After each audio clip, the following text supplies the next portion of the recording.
कह रहे कि अभी इसीलिए हम कहते हैं संकल्प क्यों करते हो? पता नहीं शाम तक जीवित रहें कि ना रहें, हमें भरोसा नहीं, तो हम संकल्प क्यों करें? भाई मैं ये करूंगा, ये संकल्प तो वो करे जिसको कल का भरोसा हो। अपने लोग तो ऐसे मृत्यु लोक में है कि अगले सेकंड का भरोसा नहीं। तो ऐसी प्रार्थना करनी चाहिए कि हे प्रभु, यदि आपने मुझे जीवन दिया, सामर्थ्य दिया, समय दिया, तो ऐसी हमारी भावना बन रही कि हम 108 परिक्रमा कर लेंगे। और अगर नहीं समय, नहीं शरीर सामर्थ्य रही, तो हम एक को नहीं करेंगे, तो कोई अपराध नहीं लगेगा। अगर संकल्प ले लिया कि अब 108 करेंगी, तो अब करना चाहिए। फिर देखो, संकल्प पूरा करना चाहिए। तो अभी इस जान तो शरीर में है ही, तो संकल्प के लिए फिर उसी कार्य में लगा जाता है। पर हम सबसे प्रार्थना करते हैं संकल्प ना लिया जाए। कभी कोई अगर नियम लेने की बात हो तो ये जरूर छूट दे दे कि हे प्रभु, यदि हमारा स्वास्थ्य ठीक रहा, हमारा जीवन रहा, तो हम आपके ऐसा कर लेंगे। और अगर नहीं रहा तो आपने कोई संकल्प किया नहीं, तो पाप नहीं लगेगा। ऐसे थोड़ा अपराध बनने की होती है कि 108 की। महाराज जी वो तब होता है जैसे कोई डील करते हैं ना, गोवर्धन महाराज मेरे पुत्र का नौकरी लग जाए, मैं 100 परिक्रमा करूंगी, तब जाके थोड़ा सा ऐसा ज्यादातर होता होगा। हाँ ऐसे पर भक्ति मिले ऐसा हाँ, तो कम ही होता है। हाँ तो करना चाहिए, फिर हमें लगता है करना चाहिए। पर अगर समय के पधार गया तो फिर कैसे कर पाएगा? मृत्यु लोक है और मरण धर्मा शरीर है, तो मुझे तो भरोसा 1 मिनट का नहीं है अपने शरीर का कि 1 मिनट ही अगला जिएगा कि नहीं जिएगा। इसीलिए संकल्प विकल्प करने का अधिकार ही नहीं है। पता नहीं शाम तक जिएंगे क्यों भाई, पक्का है किसी को? अब पता नहीं शाम तक जिएंगे कि नहीं, तो हम क्या संकल्प करें? हमें तो यही कि प्रभु जैसे चलावे वैसे चल रहे। परिक्रमा करवा दिया, परिक्रमा करने बैठे बैठे राधा राधा जप रहे, मांग के खा लिया, भगवान के भरोसे बाबा जी। ऐसे गृहस्थी में अपने धर्म कर्म किए, जब समय मिला तो परिक्रमा कर गए। अच्छा, प्रार्थना करना स्वामी से कोई गलत बात नहीं कि हमारे बच्चे की नौकरी लग जाए, हमारा काम बन जाए, जरूर करो। भगवान से नहीं करोगे तो किससे करोगे? करना चाहिए।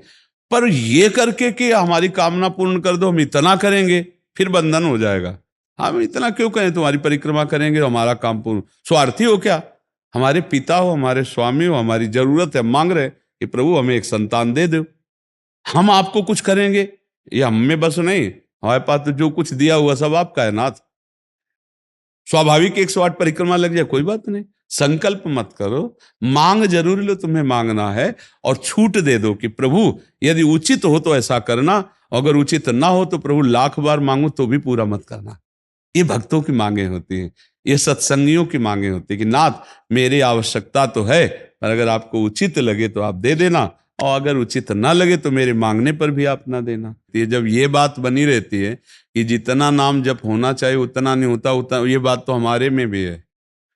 इतनी पीड़ा तो हमको भी बनी रहती है कि जितना होना चाहिए उतना नहीं होता। इतनी पीड़ा हम अपने गुरुदेव भगवान में भी देखी। एक दिन उन्होंने कहा क्या बताएं, जीवन निकल गया, छक के नाम जपने को नहीं हुआ, रात दिन मंत्र में नाम में लगे गए, रात दिन 10 वर्ष समीप रह के सेवा में रहे। तो देख, बोले क्या बताऊं, पूरी जिंदगी निकल गई, छक के नाम जपले को नहीं मिला। तो भगवत भजन करने वाले में भजन की इतनी भूख बढ़ जाती है कि रात दिन भजन करने पर भी उसको ऐसा अनुभव होता है कि जैसा होना चाहिए वैसा। यही अखंड भजन बनाता है, यही अखंड। पर इस अखंड भजन होते हुए भी रोना आएगा कि प्रभु मुझे भजन करने की रुचि दे दो। यही भजन, असली भजन का ही फल है। भजन करते हुए भजन की इतनी भूख होना कि भगवान से भजन ही मांगना कि प्रभु मुझे भजन करते। अभी वो भजन नहीं होता जैसा प्रेम से होना चाहिए। हर एक महात्मा को, हर एक भजनानंदी को अनुभव होगा। और ये अगर हुआ तो भजन अखंड होने लगेगा। क्योंकि हम जिसकी पीड़ा महसूस करते हैं उसको हम भूलना कैसे बर्दाश्त कर पाएंगे? तभी वो अखंड स्मृति कर पाता है। और जो संतुष्ट हो जाता है भजन में, वो भजनानंदी नहीं होता। जो भजन में असंतुष्ट और भोगों में संतुष्ट रहता है वही भजनानंदी कहा जाता है। अपनी बात कहते हैं, मुझे तो गुरुदेव ने संभाला, नहीं तो साधन भजन हो रहा था, पर वो अहंकार जनित था। जब गुरुदेव ने कृपा करी तो हमारे अहंकार को चकनाचूर हुआ। तब ये बात समझ में आई कि गुरु कृपा से मोक्ष मूलम गुरु कृपा।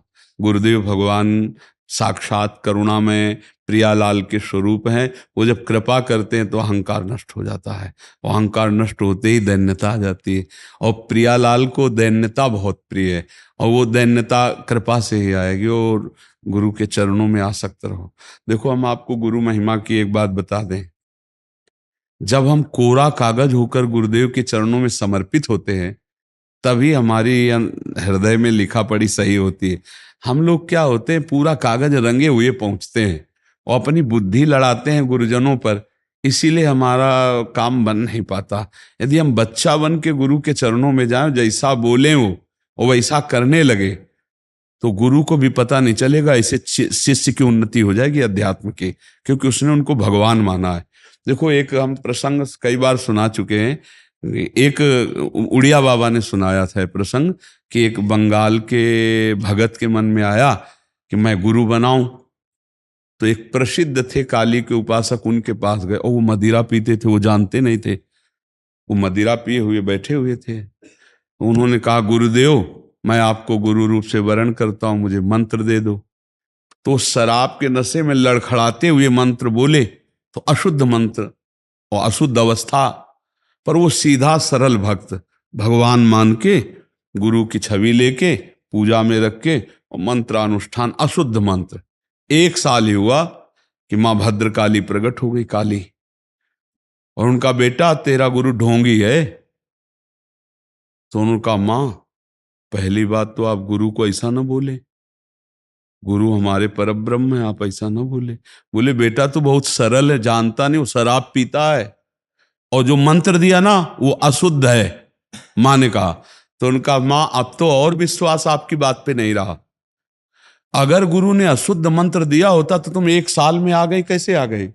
बोले, बताने आई हूं कि मंत्र अशुद्ध है। तो उनका, माँ, मैं अपने गुरु निष्ठा और गुरु मंत्र को नहीं छोड़ सकता, आप जाओ। तो उनका बेटा, मैं तुम्हारी गुरु भक्ति पे प्रसन्न हुई, और आज से मेरे सिद्ध करने का मंत्र यही होगा जो अशुद्ध मंत्र। ऐसा गुरु भाव किया जाता है। गुरु को परब्रह्म साक्षात माना जाता है। परब्रह्म में दोष दर्शन नहीं होते, दोष हमारी बुद्धि का है। अगर बुद्धि का दोष निकाल दे तो देखो, मत्ता परतरम नान्यत किंचिदस्ति धनंजय, भगवान कह रहे मेरे सिवा कोई और है नहीं। फिर हम गुरु को दोष दर्शन में देखें, कहीं ना कहीं हमसे त्रुटि हो रही। हमें घोर पापी में भी भगवान देखना है, तो गुरु में भगवान देखने में क्या बात है? विचार करके देखिए। जब हम गुरु में भगवान देखते हैं तो अपना समर्पण करते हैं, और जब वो हमारे साथ उल्टा व्यवहार करते हैं और हम सह जाते हैं तो हमारा अहंकार नष्ट हो जाता है। वहीं वहीं रहकर उसको चोट पहुंचने दो अहंकार को, और अहंकार जब मिटिया मिट हो गया, तब कृपा उदय हुई, तब समझ में आया को हो साक्षात परब्रह्म गुरुदेव हैं। गुरुर् ब्रह्मा गुरुर् विष्णु गुरुर्देव महेश्वरा, गुरु साक्षात परब्रह्म तस्मै श्री गुरु। गुरु में भगवान बुद्धि करना बहुत कठिन बात है, सबसे कठिन बात विश्व में, समझ लो। गुरु में परब्रह्म बुद्धि करना, और गुरु में परब्रह्म बुद्धि नहीं तो कुछ भी कर ले, अहंकार नष्ट नहीं होगा। यह खुली बात कह रहे। गुरु ही एक वो खिलाड़ी हैं जो हमारे अहंकार को मिटिया मेट कर दे सकते हैं, दूसरा नहीं, दूसरा नहीं। इसीलिए ध्यान मूलम गुरु मूर्ति, पूजा मूलम गुरु पदम, मंत्र मूलम गुरु वाक्यम, मोक्ष मूलम। गुरु का चरणामृत पियो, गुरु की चरण रज लगाओ, और गुरु के आगे एक तुच्छ सेवक की तरह रहो, अभी दैन्यता आ जाएगी। अगर गुरु में दोष दर्शन होने लगे तो हट जाना चाहिए, और दूर से उनको परब्रह्म मान के बिना निंदा किए उनके द्वारा बताई हुई उपासना में रत हो जाए तो उसका परम कल्याण हो जाएगा। दूसरा गुरु बनाने की जरूरत नहीं है। परमात्मा प्राप्ति के लिए गुरु कृपा ही। हम तो आपको हाथ उठा के कहते हैं कि गुरुदेव की कृपा के बिना एक कदम नहीं चल सकते, एक कदम भी नहीं चल सकते। हम जैसे भूमि में ही कदम रख सकते हैं, ऐसे हम जीवित हैं, परमार्थ में चल रहे हैं तो केवल अपने गुरुदेव की कृपा से चल रहे हैं, किंचन मात्र कुछ नहीं। केवल वो ऐसे पकड़े हुए हैं तो हम चल रहे हैं, अगर वो ऐसे छोड़ दें तो धम्म से गिर जाए। गुरु कृपा ही केवलम, गुरु कृपा है। वो दैन्यता गुरु कृपा से आती। महाराज जी, धन्य भाग है आपकी कि आप दैन्यता चाहते हैं। हाँ, परम कृपा है वैष्णव आचार्यों की। बस चुपचाप चलते रहिए, किसी की निंदा मत करना और किसी के दोष दर्शन मत करना, बस इसी से दैन्यता आ जाएगी। और दैन्यता में रोना आता है। जैसे अब आपका है, दैन्यता में रोना आता है कि मुझ जैसे अधम पर इतनी कृपा श्री कृष्ण की, महाप्रभु की, गुरु की, तो वो हृदय निर्मल होता चला जाता है। जब रुदन होता है ना प्रभु के, उसमें इससे ज्यादा और किसी तीर्थ में नहीं पवित्रता है जितनी रुदन में पवित्रता है। हाँ, रुदु सुश्रम राजन कृष्ण दर्शन लालसा, जब अपने प्यारे प्रभु के लिए रोना आता है तो हृदय निर्मल, तार तार निर्मल हो जाता है। और कबीर दास जी कहते हैं कि बिन रोए किन पाइया प्रेम प्यारा मीत, कबीरा हंसना छोड़ दे रोने से कर प्रीत, बिन रोए किन पाइया प्रेम प्यारा मीत। पर भगवान की 3 प्रकार की लीला है, एक है सृजन और एक है पालन और एक है संहार, और तीनों लीलाएं होंगी, पक्का होंगी। जैसे सृजन जरूरी है, पालन जरूरी है, ऐसे विनाश भी जरूरी है। तो देखो, इस शरीर को कहा गया विनाशी और इस लोक को कहा गया मृत्यु लोक। तो भाई देखो, जो जन्मा है उसका शरीर छूटेगा, जो हमने कर्म किए उसके अनुसार हमें भोग मिलेंगे। अब हम भगवान से भजन के बल से, उनके प्रार्थना के बल से हमको क्षमा याचना करवा सकते हैं। तो अपने पुत्र के लिए, अपने कल्याण के लिए, अपने परिवार के कल्याण के लिए, समाज के मंगल के लिए भगवान का नाम जप करे, भगवान से प्रार्थना करे, दूसरों को सुख पहुंचावे, धर्म पूर्वक आचरण करे, तो निश्चित मंगल होता है। हाँ, बहुत अच्छा है।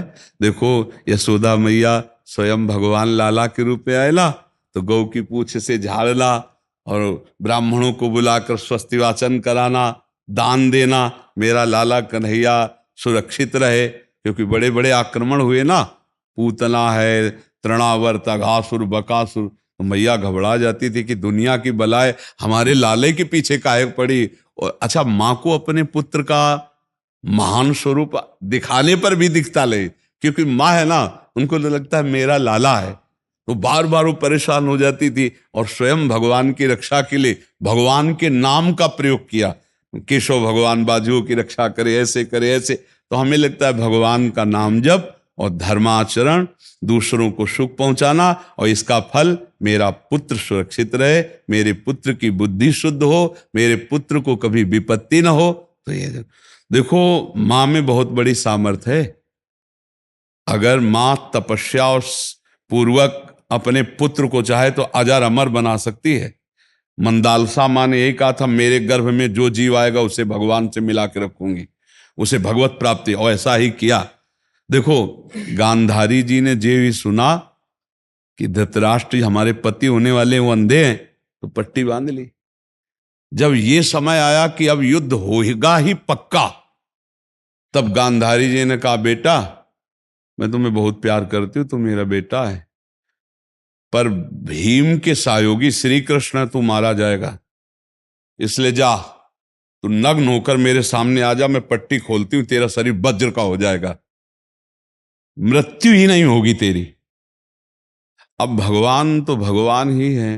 अब वो आ रहे थे नंग धड़ंग दुर्योधन, तो भगवान ने देखा उनका, अरे यार तुम इतने बड़े होकर बच्चों की तरह नंगे घूम रहे हो। तो उनका माँ ने कहा है, बच्चे हो, कम से कम कमर तो ढक लो इतना। ओ ऐसे पत्ता लगा के ऐसे, गांधारी ने जी ही आंख खोले ऐसे दे, उनका ये पत्ता क्यों लगा लिया? उनका, माँ तुम्हारे सामने नंगा कैसे आऊं? अरे उनका, धोखा कर दिया तूने, अब जितनी दृष्टि मेरी पड़ गई, तेरा शरीर वज्र का हो गया, गदा या किसी भी प्रहार से नष्ट नहीं होगा, लेकिन तू कमर से मारा जाएगा, यही से कमजोर हो गया। क्योंकि और भगवान अपने भक्त का प्रण पूरा करवाने के लिए जब द्रौपदी को दिगंबर करा रहा था ना, ये सभा में लाभ जंगा ठोक रहा था, तो भीम ने यही प्रण किया था, इसी जंगा को तोड़ूंगा। अगर भगवान भक्त की वचन रक्षा ना करते और वो पूरा वज्र का शरीर हो जाता तो तोड़ नहीं पाते, इसीलिए भगवान ने। तो माँ में कितनी सामर्थ्य है, आप देखो, अधर्म युक्त चल रहा है लेकिन मेरा बच्चा सुरक्षित रहे, आंख की पट्टी खोली, पतिव्रता, तो वज्र का शरीर कर दिया। तो आप अपने पुत्र को अजर अमर अविनाशी बना सकते हैं साधना और भजन के प्रभाव से। नाम से परम गति होती है। राधा नाम का एक हमने पद सुनाया था, अगर सत्संगी जन होंगे, रोज सत्संग सुनते होंगे, सुनो, राधा नाम है जीवन हमारा, राधा नाम प्राण आधार है। ये पूरा पद, राधा नाम ही हमें प्रेम में निकुंज में पहुंचाएगा। आखिरी पंक्ति है, निकुंज तक पहुंचा देगा ये राधा नाम। तुम्हें चिंता नहीं करनी। राधा वल्लभ श्री हरिवंश जपो या राधा राधा जपो,